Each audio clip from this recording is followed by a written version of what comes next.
Hello, मैं इमरान अहमद मैथमेट में स्वागत करता हूं। आज हम लोग रीजनिंग पर बात करेंगे, क्योंकि इससे पहले जितने भी वीडियो आपने देखे होंगे सभी मैथ के देखे होंगे। बच्चे लोग के कमेंट आ रहे थे और वो लोग फोन करके कह रहे थे कि सर आप रीजनिंग का क्लास नहीं ले रहे हैं, क्योंकि सर जितना अच्छा आप मैथ पढ़ाते हैं उतना ही अच्छा आप रीजनिंग भी पढ़ाते हैं। तो हमने सोचा कि रीजनिंग भी पढ़ाना चाहिए, क्योंकि अभी जो आगामी एग्जाम आने वाले हैं एनटीपीसी और ग्रुप डी में, इसमें भी रीजनिंग का बहुत बड़ा महत्व है। जितना क्वेश्चन मैथ से पूछा जाता है उतना रीजनिंग से पूछा जाता है। रीजनिंग के बारे में कहा जाता है कि रीजनिंग जो है वो तर्क है, तर्क से निकला हुआ है, तर्क शक्ति है, यानी इंसान की सोच से बनता है।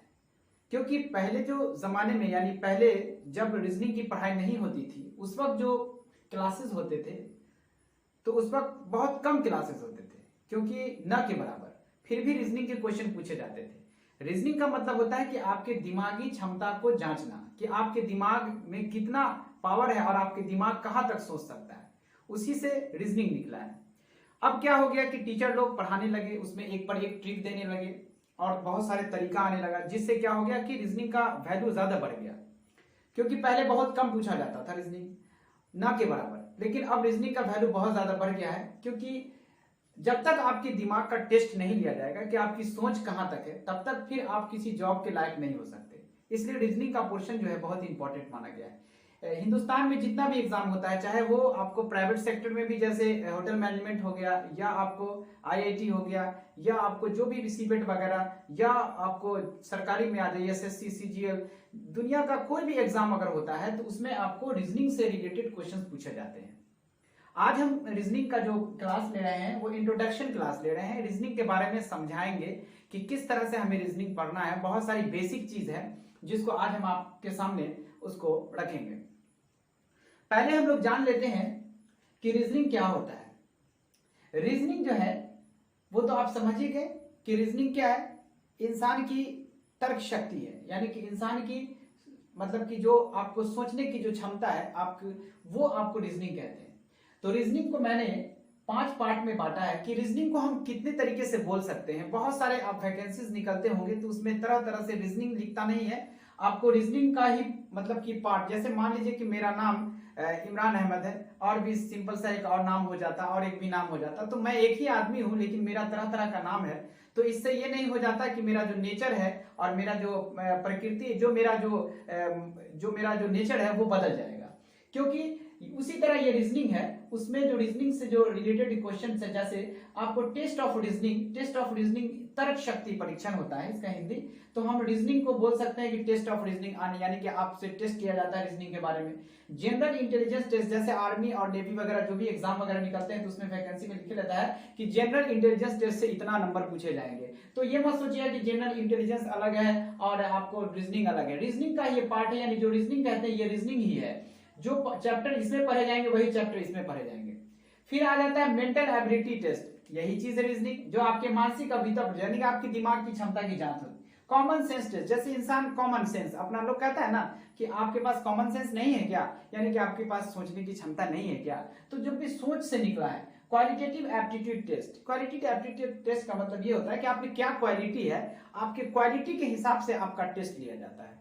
जैसे आप एसएससी सीजीएल वगैरह जो भी चीज का एग्जाम देते हैं तो वो जो लेवल होता है, ग्रेजुएशन लेवल हो गया, फिर आपको मैट्रिक लेवल हो गया, इंटर लेवल हो गया, तो उसमें जो होता है आपके पास क्या क्वालिटी है, क्या अभियोग्यता, यानी आपके पास क्या है, उसी से रिलेटेड क्वेश्चन पूछे जाते हैं। तो हम उम्मीद करते हैं कि ये सब बात आप समझ गए होंगे कि रीजनिंग क्या है, रीजनिंग से रिलेटेड क्वेश्चंस कैसे कैसे आते हैं। तो ये रीजनिंग जो स्टार्टिंग में आज जो मैं पढ़ाने जाऊंगा वो कोडिंग डिकोडिंग से रिलेटेड होगा। तो कोडिंग डिकोडिंग से जो पहले, मैं अभी कोडिंग डिकोडिंग आज नहीं पढ़ाऊंगा, कल से मैं उसको कोडिंग डिकोडिंग का चैप्टर से पढ़ाऊंगा, उसके टाइप्स पढ़ाएंगे, उसके सब कुछ पढ़ाएंगे। आज हम जो कोडिंग डिकोडिंग से जो पहले जो बताया जाता है उसको हम आज पढ़ाने की कोशिश करेंगे कि किस तरह से। तो जो कोडिंग डिकोडिंग जो बना है वो इंग्लिश अल्फाबेट से रिलेटेड है। हम लोग अभी तक जानते थे, या बहुत सारे लोग जानते हैं जो कभी नहीं रीजनिंग देखे होंगे, कि ABCDEF सिर्फ इंग्लिश में यूज होता है, इंग्लिश में किताब पढ़ने में यूज होता है। नहीं, उस इंग्लिश अल्फाबेट से रिलेटेड क्वेश्चंस भी आते हैं रीजनिंग में, जिसका नाम है कोडिंग डिकोडिंग। फिर एक आता है पोजीशन ऑफ इंग्लिश अल्फाबेट, वो भी आपको अल्फाबेट से रिलेटेड है, उसमें पोजीशन पूछा जाता है। तो आज हम लोग बात करेंगे कोडिंग डिकोडिंग। पढ़ने से पहले कुछ उसके बारे में जानकारी ले लेंगे। जैसे आप लोग जानते हैं कि इंग्लिश जो होता है वो उसमें 26 लेटर होते हैं। अब 26 लेटर होते हैं तो उसके वैल्यू क्या होते हैं, कौन से वैल्यू किसके अपोजिट क्या होते हैं, तो ये सब चीज को हम अभी जानेंगे। ठीक है, तो ये चीज जो होगा तो आप लोग इसका स्क्रीनशॉट ले लीजिएगा। ठीक है,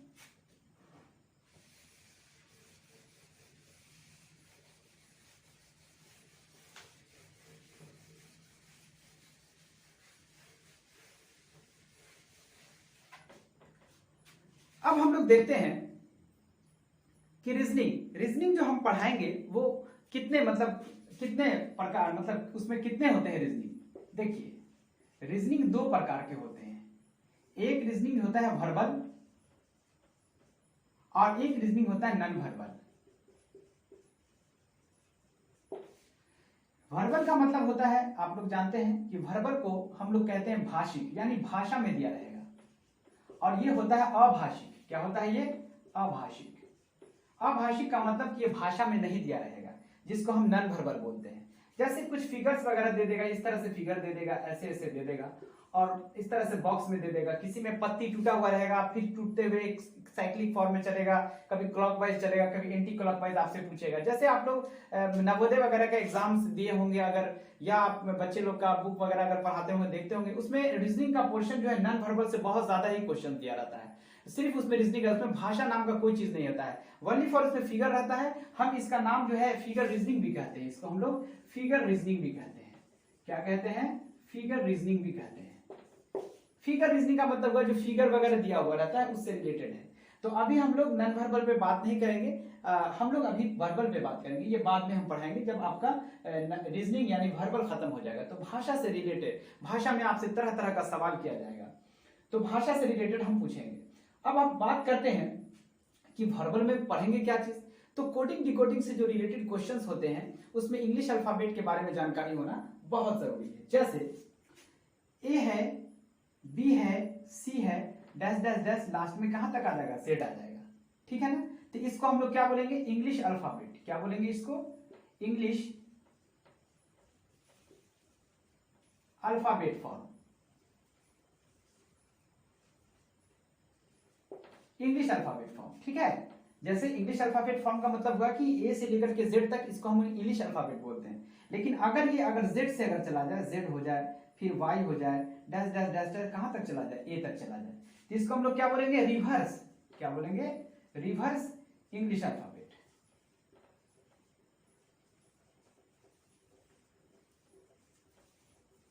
ठीक है, रिवर्स इंग्लिश अल्फाबेट। तो ये चीज जान लीजिए कि ए से जब हम जेड की तरफ चलते हैं तो उसको हम लोग क्या बोलते हैं? इंग्लिश अल्फाबेट बोलते हैं, इंग्लिश अल्फाबेट फॉर्म। और जेड से लेकर ए तक चलते हैं तो इसको हम लोग क्या बोलते हैं? Reverse English alphabet. ठीक है, अगर आप ए से चलते हैं और फिर चलते चलते लास्ट में क्या आ जाता है? जेड तक पहुंचते हैं, और फिर जेड के बाद फिर ए बी सी डी आते हैं, फिर ए बी, फिर कहां पर चले जाते हैं? फिर जेड तक चले जाते हैं। तो जिस तरह से ए से जेड, फिर ए बी सी डी, इस तरह से जो साइकिल होता है तो उसको हम लोग साइक्लिक फॉर्म बोलते हैं। कौन सा फॉर्म बोलते हैं? साइक्लिक फॉर्म, यानी साइकिल की तरह चलता है, साइकिल की तरह चलता है।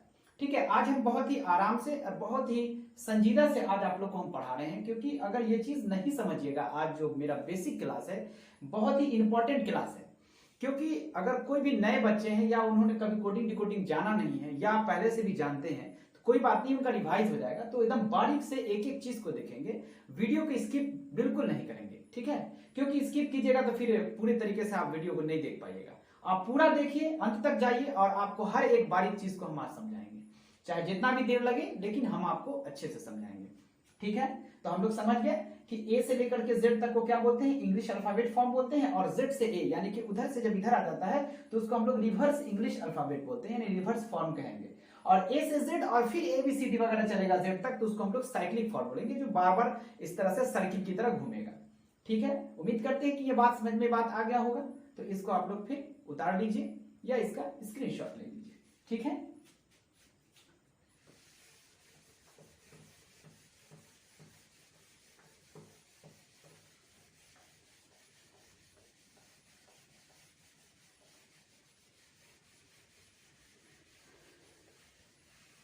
अब हम लोग बात करते हैं कि रिवर्स, जैसे पहले तो इंग्लिश अल्फाबेट के बारे में जानते हैं कि देखिए ए को हम लोग इसका जो कोड होता है 1 होता है, बी जो होता है उसका कोड 2 होता है, सी का कोड 3 होता है और डी का जो होता है वो 4, ई का जो होता है 5, एफ का 6, एफ जी का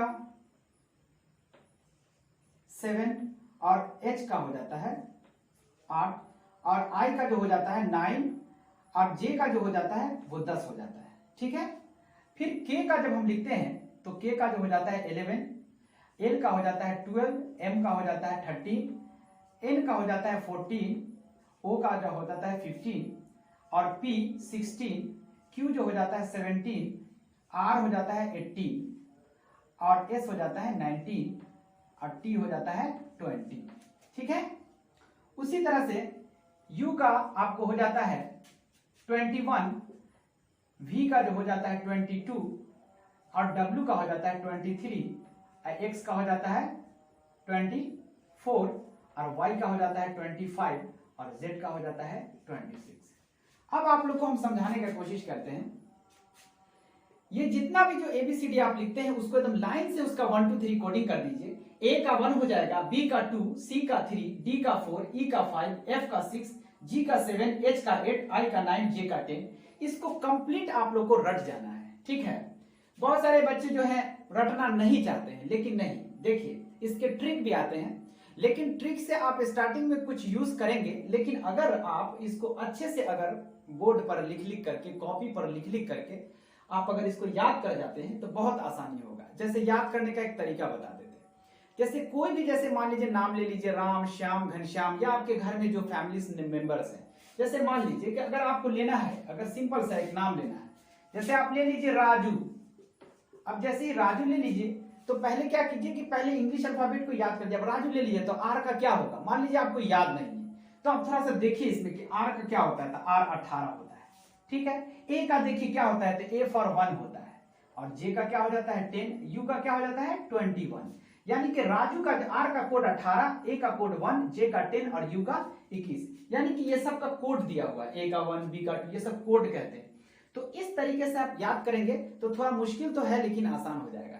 लेकिन हम जो ट्रिक बताएंगे उससे भी बहुत आसान हो जाएगा, लेकिन रट जाइएगा तो बहुत बेहतरीन होगा। अगर आप अपने एग्जाम में सक्सेस चाहते हैं, सफलता चाहते हैं, तो अगर किसी चीज को अगर रट जाइए तो फिर प्रॉब्लम क्या है, रटने से होगा कि आपको जिंदगी भर इसको याद हो जाएगा, और याद हो जाएगा तो फिर बहुत अच्छा होगा। जब आपको ट्रिक हम बताएंगे तो देखिएगा उसमें थोड़ा परेशानी ये होता है, अब दिमाग में सोचते हैं कि ओ अच्छा इसके बाद ये होगा, तो इसके बाद ये होगा, इसके बाद वो होगा, तो थोड़ा टाइम क्या हो जाता है ना कि आपका स्पेंड कर जाता है, खर्च हो जाता है, जिससे आप टाइम से पहले कोई भी काम नहीं कर पाते हैं, जिससे आपका एग्जाम फिर फेलियर हो जाते हैं। तो वो सब नहीं होना चाहिए, इसको जरूर याद कर लेंगे, अच्छे से याद कर लेंगे। ठीक है, तो इसको आप अच्छे से याद कर लेंगे। अब हम लोग चलते हैं नेक्स्ट में।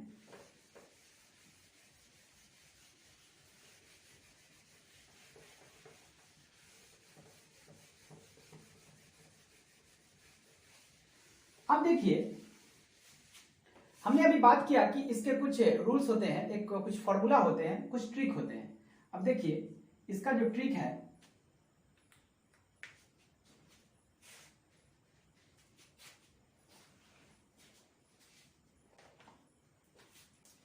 इसके जो ट्रिक है आप देख सकते हैं, हम लोग ई ज्योति, ठीक है, ई ज्योति याद रखेंगे। ई का मतलब होता है 5, जे का मतलब होता है 10, ओ का मतलब होता है 50 और टी का मतलब होता है 20 और वाई का मतलब होता है 25।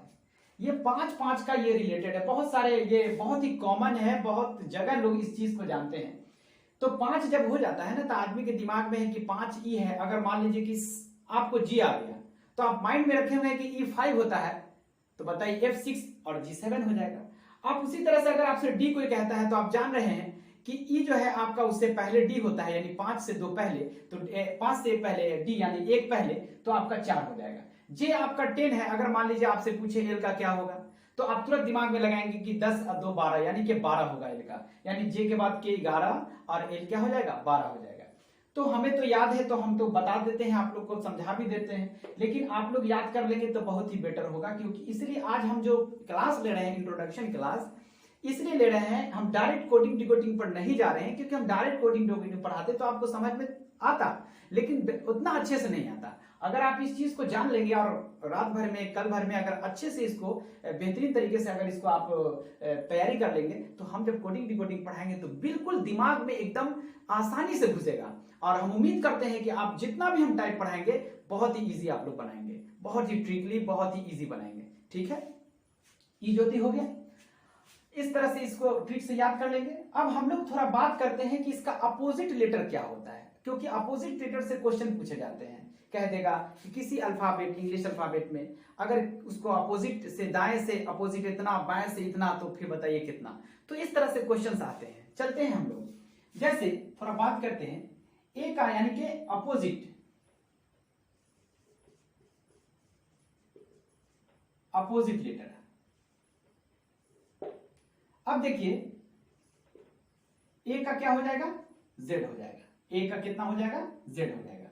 उसी तरह से बी का क्या हो जाएगा, वाई हो जाएगा। उसी तरह से सी का क्या होगा, एक्स हो जाएगा। डी का क्या हो जाएगा, डी का क्या हो जाएगा, डब्ल्यू हो जाएगा। Dash dash dash dash dash करते करते लास्ट में क्या होगा ना कि ये जेड पर चलाएगा, और यहां फिर कितना हो जाएगा, यहां पे ए चलाएगा। ठीक अपोजिट हो जाएगा। अब हम आपको बताते हैं किस तरह याद करना है। जैसे ए का वैल्यू जानते हैं कि 1 होता है, और जेड का वैल्यू जानते हैं कि 26। बी का वैल्यू कितना होता है, 2 होता है, और वाई का वैल्यू कितना होता है, 25। सी का वैल्यू 3 और एक्स का वैल्यू 24। डी का वैल्यू 4 और डब्ल्यू का वैल्यू क्या हो जाएगा, 23। और यहाँ पर जेड का वैल्यू फिर 26 और ए का वैल्यू 1।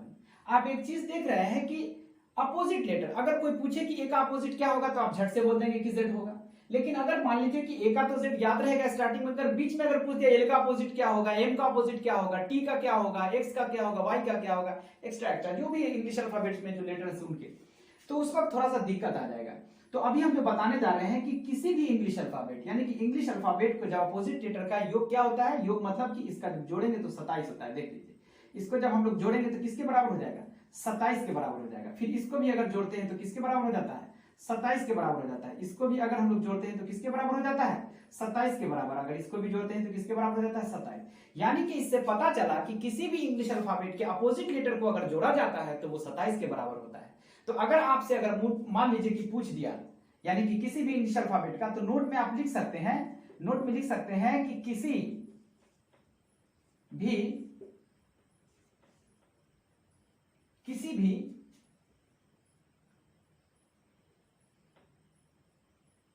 अपोजिट, किसी भी अपोजिट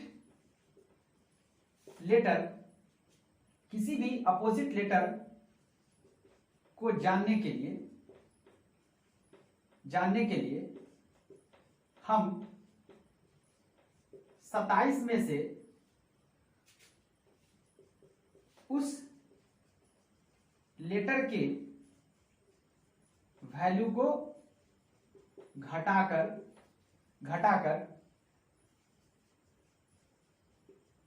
अपोजिट लेटर का पता कर लेंगे। थोड़ा लंबा हो गया।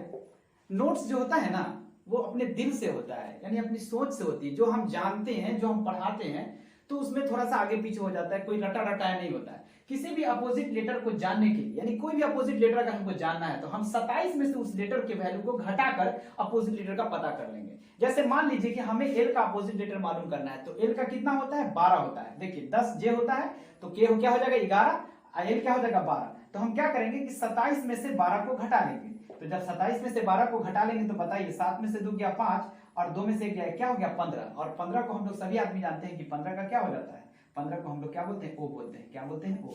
तो आप समझ गए कि किसी भी लेटर को अगर 27 में से मान लीजिए पी का पूछ देता है तो पी 16 होता है, 27 में से 16 को घटा दीजिए। तो जैसे ही 27 में से 16 को घटाइएगा तो कितना हो जाएगा, 7 4 11 बचेगा। तो 11 को हम लोग क्या कहते हैं, के कहते हैं। 11 को क्या कहते हैं, के कहते हैं। आप तुरंत पता कर लीजिए, जे 10 होता है तो जे के बाद 11 क्या हो जाएगा, के हो जाएगा। तो कोई भी अपोजिट लेटर को जब हम जोड़ते हैं तो उसमें क्या हो जाता है, 27 में से हम घटा लेते हैं किसी भी अपोजिट लेटर को जानने के लिए, तो हमें पता चल जाता है दूसरे अपोजिट लेटर को। ठीक है, उम्मीद करते हैं कि ये सब समझ में बात आ गया होगा। अब हम चलते हैं थोड़ा नेक्स्ट में, चलते हैं नेक्स्ट बात पे।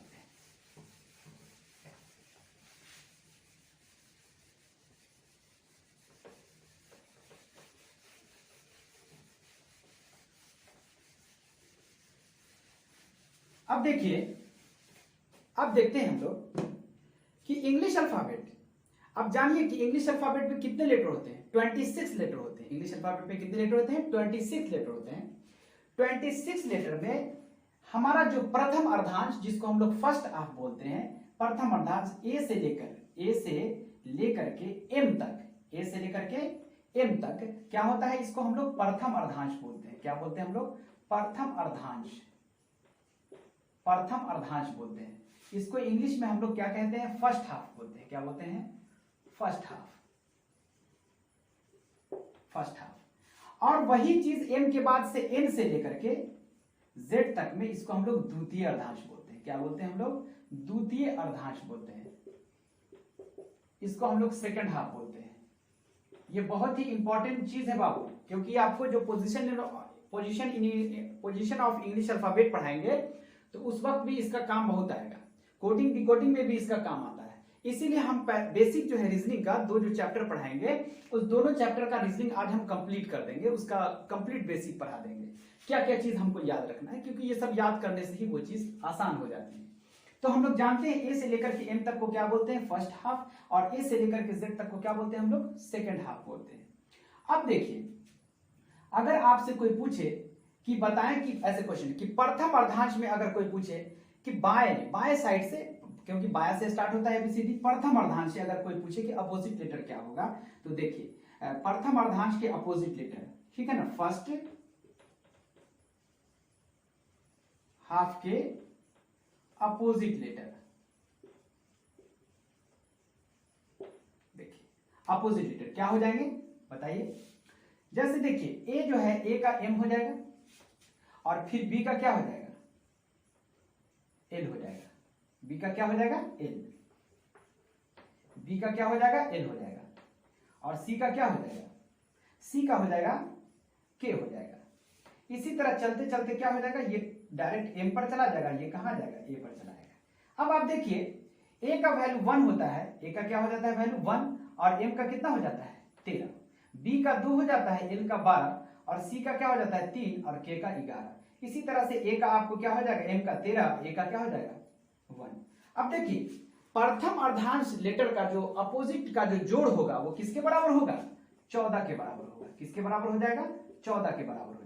जब हम क्लास लेंगे ना, तो इन सब चीज का जब यूज होगा ना, तब आपको समझ में आएगा कि सर जो हमको बता रहे थे हमारे लिए कितना यूजफुल है। उसी तरह आप देखिए, इसको जोड़ेंगे तो कितना हो जाएगा? 14। तो इससे पता चला कि फर्स्ट हाफ के अपोजिट लेटर को जानने के लिए हमें ये चीज को याद रखना है कि फर्स्ट हाफ के अपोजिट लेटर का जो जोड़ होता है वो 14 के बराबर होता है। तो यहां पर हम नोट में लिख सकते हैं, क्या लिख सकते हैं कि फर्स्ट हाफ के अपोजिट लेटर का जोड़, अपोजिट लेटर का जोड़ क्या हो जाता है? 14 के बराबर होता है। किसके बराबर होता है? 14 के बराबर होता है, बराबर होता है। अब आप बताइए, अगर बोल दिया कि फर्स्ट हाफ में बी का अपोजिट बताइए, फर्स्ट हाफ में यानी कि प्रथम अर्धांश में बी का अपोजिट बताइए, तो बी 2 होता है, आप क्या कर दीजिएगा? 14 में से क्या कर दीजिएगा? बी का वैल्यू कितना होता है? 2 होता है, घटा दीजिएगा तो 12 को हम लोग क्या कहते हैं? एल कहते हैं। ठीक है, तो आप लोग इस तरह से भी पूछेगा कि फर्स्ट हाफ में जो पूछा है कि उसका अपोजिट लेटर क्या होगा, तो हम लोग याद रखेंगे कि फर्स्ट हाफ में जो अपोजिट लेटर का जो जोड़ होता है वो 14 के बराबर। और इससे पहले मैंने क्या बताया था पूरे इंग्लिश अल्फाबेट का, कि पूरे इंग्लिश अल्फाबेट में जो होता है वो जोड़ 27 के बराबर होता है।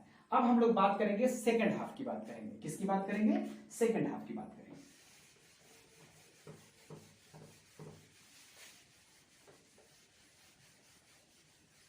अब हम लोग चलते हैं किसमें? सेकेंड हाफ की। अब देखिए सेकेंड हाफ में क्या हो जाता है, ये देखिए second half of opposite letter, opposite letter, ठीक है। अब देखिए सेकेंड हाफ में क्या हो जाता है कि एम से एन से हम लोग चलते हैं, एन का अपोजिट जेड हो जाएगा, फिर ओ का अपोजिट क्या हो जाएगा? वाई, पी का अपोजिट क्या हो जाएगा? एक्स। अब इसी तरह डैश डैश चलेंगे तो लास्ट में क्या आ जाएगा? हमारा यहाँ जेड आ जाएगा, और ये कितना आ जाएगा? एन आ जाएगा। अब देखिए एन का वैल्यू कितना होता है? 14, और जेड का वैल्यू कितना होता है? 26। ओ का वैल्यू कितना होता है? 15, और वाई का 25, पी का 16, और एक्स का 24, फिर जेड का कितना हो जाएगा? 26, एन का 14। अब देखिए इसका जोड़ करके देखिए, ऐड करके 14 में जब 26 को हम जोड़ते हैं तो कितना हो जाता है? 14 को जब हम 26 में जोड़ते हैं तो कितना हो जाता है? 40।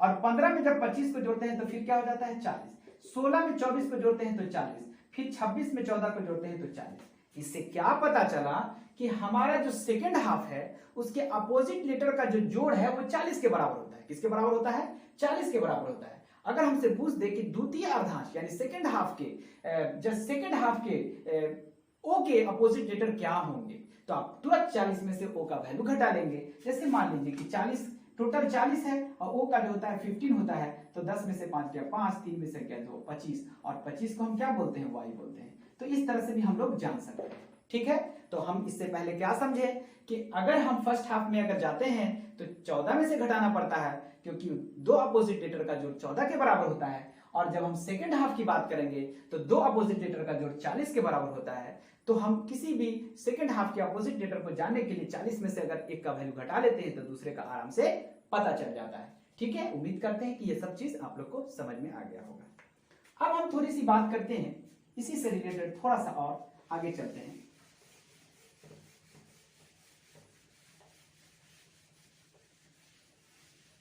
अब देखिए, अब क्या होगा कि इंग्लिश अल्फाबेट में क्या होता है कि 26 लेटर होते हैं। अब 26 लेटर होते हैं तो आप देखिए A B C D E F G H I J K L M, फिर यहां N हो जाएगा O P Q R S T U V W X Y Z। अब एक चीज आप लोग देखिए, यहां पर A का वैल्यू 1 है, B 2 है, C 3 है, D 4 है कि नहीं? 5 6 7 8 9 10 11 12 13 14 15 16 17 18 19 20 21 22 23 24 25 26, एक पहाड़ा की तरह, यानी 1 2 3 कर दिया। ठीक है, यही लेटर का वैल्यू है। अब आप देखिए, अगर हम यहां देखिए 1 3 5 7, इंग्लिश अल्फाबेट में जो हमारा 13 जो होता है वो क्या होता है ना कि इवन नंबर लेटर होता है। यानी इवन का मतलब कि जितना इवन है, even number 13 even number letter होते हैं और 13 ऑड नंबर लेटर होते हैं। क्या होते हैं? किसी भी इंग्लिश अल्फाबेट में 13 इवन नंबर लेटर होते हैं और 13, तो आप यहां लिख सकते हैं कि इंग्लिश अल्फाबेट में कितने होते हैं? 13 इवन नंबर लेटर होते हैं। 13 इवन नंबर लेटर होते हैं। कितने लेटर होते हैं? 13 इवन नंबर लेटर होते हैं इंग्लिश अल्फाबेट में, और 13 हो जाते हैं ऑड नंबर लेटर। ठीक है, अब इस चीज को ध्यान दीजिए कि 13 इवन नंबर लेटर कौन कौन हो जाएगा? 13 जो हो जाएगा आपका ये हो जाएगा, फिर आपका क्या हो जाएगा? ये हो जाएगा, फिर यहां पर आप देखिए ये फिर ये हो जाएगा, फिर ये हो जाएगा, और फिर क्या हो जाएगा? ये फिर ये फिर ये फिर ये, और ऐसे ही पूरा कंप्लीट आपका हो जाएगा। गिनती कर लीजिए 1 2 3 4 5 6, ऊपर 7 8 9 10 11 12 और 13। तो आप जितना हम गोल घेरे हुए हैं ये सब क्या है? इंग्लिश अल्फाबेट के इवन नंबर लेटर है, और जितना बचा हुआ आपको देखा है ये सब क्या है? Odd number letter. 1 3 5 7 9 11 13 15 17 19 21 23 25। तो इससे पता चला कि किसी भी इंग्लिश अल्फाबेट में 13 इवन नंबर लेटर होते हैं और 13 ऑड नंबर लेटर। कभी कभी आपको एग्जाम में जो बेसिक में एग्जाम में पूछ देता है कि बताएं कि इंग्लिश अल्फाबेट में इवन नंबर लेटर कितने होते हैं, तो बहुत सारे लड़के इस सब चीज नहीं पढ़ते हैं तो बस फंस जाते हैं, तो फिर बाद में बोलते हैं कि उफ बड़ा आसान था, मेरे से छूट गया।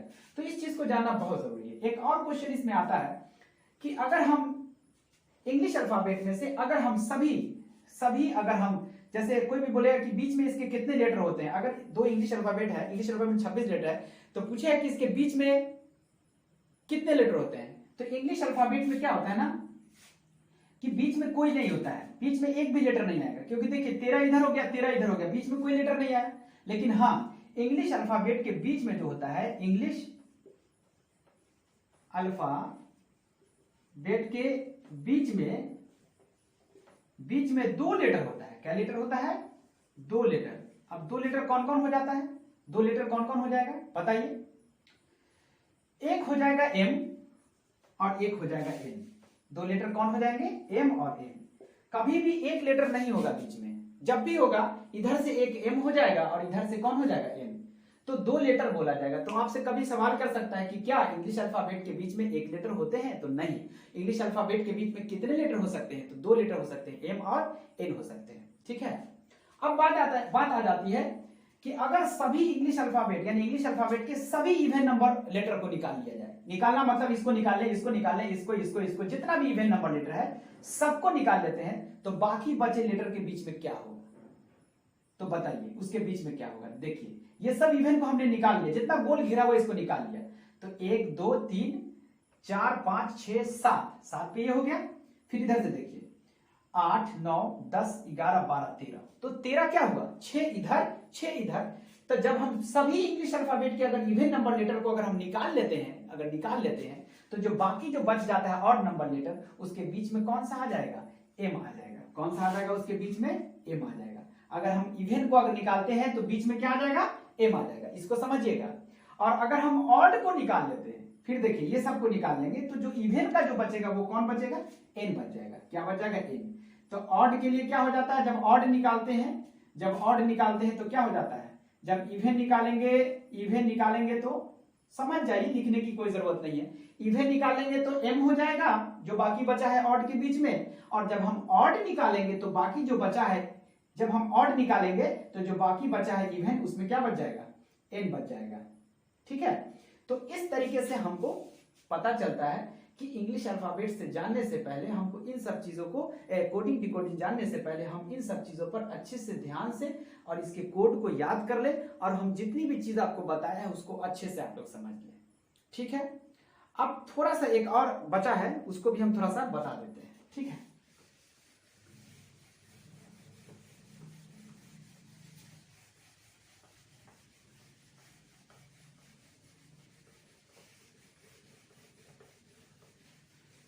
अब जैसे देखिए थोड़ा सा इसलिए हम बता देते हैं क्योंकि हमें English position of English alphabet जब हम पढ़ाएंगे कोडिंग डिकोडिंग के बाद, जो चैप्टर आता है वो भी इंग्लिश से रिलेटेड है, इंग्लिश अल्फाबेट से, तो उसमें दाएं और बायां से रिलेटेड बहुत होता है। कहेगा दाएं से, दाएं छोर से, बाएं छोर से, इस तरह से। तो देखिए ए से जेड जब हम बोलते हैं, इसको हम लोग दाया छोर कहते हैं। क्या कहते हैं हम लोग? दाया छोर। और इसको हम लोग क्या बोलते हैं? बाया छोर। इसको हम लोग क्या बोलते हैं? बाया छोर। थोड़ा सा हम इस पर डिटेल कर देते हैं। तो जब हम ए से दाईं तरफ जाते हैं, तब आपसे बोलेगा ए से दाईं ओर, तो इधर हो जाएगा ए से दाईं ओर। जब जाएंगे तो हमारा क्या हो जाएगा? ये हो जाएगा आपको ए से दाईं ओर, ये हो जाएगा बाएं से। अगर हम इस तरह लिखते हैं, मान लीजिए ए है, जेड है, इस तरह तीर देते हैं, तो क्या बोलेंगे? बाएं से दाईं ओर। और अगर इधर से आ जाएगा, जेड से इधर तीर हो जाएगा, तो क्या बोलेंगे? दाएं से बाईं ओर। इसको आप लोग ध्यान दीजिएगा। ठीक है, अब जैसे हम थोड़ा बात करते हैं आप लोगों से, जैसे अगर क्वेश्चन आता है, उसमें बहुत सारे क्वेश्चन आते हैं, अगर अगला वस्तु का फेस और मेरा फेस दोनों बिल्कुल स्पष्ट रूप से दिख रहा है, तो जान लीजिए कि मेरा जो दाया होगा वो उसका बायां हो जाएगा, जो अगला आदमी है, अगला जो फेस है। जैसे हम खड़े हैं इधर और आप सामने खड़े हैं, तो मेरा दाया जो होगा उसका बायां हो जाएगा, और मेरा जो बायां होगा उसका दायां हो जाएगा। ठीक है, और अगर मान लीजिए कि अगर आपका चेहरा स्पष्ट नहीं दिख रहा है सामने वाले का, अगर क्वेश्चन में लिखा हुआ है कि चेहरा स्पष्ट नहीं दिख रहा है, तो जो आपका दाहिना होगा वो भी उसी के दाहिना, उसका भी दाहिना मान लीजिएगा, और जो आपका बायां होगा उसके भी बायां मान लीजिएगा। इस चीज को ध्यान में आप रखिएगा। ठीक है, तो बस हम इतना सा समझाना चाह रहे थे, और भी जब चैप्टर स्टार्ट करेंगे तो बहुत सारी बातें उसमें होंगी, कोडिंग डिकोडिंग की बात होगी। कल मैं इसका कोडिंग डिकोडिंग से रिलेटेड बहुत ही इंपॉर्टेंट टाइप से पढ़ाएंगे, तो आप लोग प्लीज इसको अच्छे से देखिएगा। और आपको अगर वीडियो अच्छा लग रहा है, आप मेरा पढ़ाया हुआ आपको समझ में आ रहा है, तो प्लीज कमेंट करके जरूर बताएंगे कि सर कैसा पढ़ा रहे हैं, किस तरह पढ़ा रहे हैं। ठीक है, जो भी प्रॉब्लम होगा उसको जरूर पूछिएगा। और जो नए सब्सक्राइबर हैं, प्लीज जो नए सब्सक्राइबर है वो सब्सक्राइब कर लेंगे, ताकि मेरा जो नेक्स्ट वीडियो जो भी हम बनाए तो वो आप पे चला जाए और आप उससे अप टू डेट रहिए। और जो पुराने मेरे स्टूडेंट हैं, जो मेरे पुराने बच्चे हैं, वो प्लीज लाइक और शेयर जरूर कर देंगे, लोगों में, फ्रेंडों में जरूर कर देंगे। और आप लोग सुन लीजिए, जान लीजिए कि मेरा जो हाजीपुर में क्लास चलता है, ऑफलाइन क्लासेस, वो आपको 17 सितंबर से स्टार्ट होने जा रहा है, जो कि आपको 6:30 से 8 बजे तक पढ़ाया जाएगा, एनटीपीसी से रिलेटेड। ऐसे तो जो भी चैप्टर पढ़ाता हूँ मैं पूरा फुल पढ़ाता हूँ, कंप्लीट पढ़ाता हूँ, मैथ और रीजनिंग उसमें पढ़ाया जाएगा दोनों चीज़। तो उसमें आप लोग ज्वाइन करना चाहिएगा तो कर सकते हैं। और ऑफलाइन क्लास स्टार्ट जल्द से, ऑनलाइन क्लास भी स्टार्ट हो जाएगा जो कि हम लाइव लेंगे आपको यूट्यूब के जरिए। Thank you very much.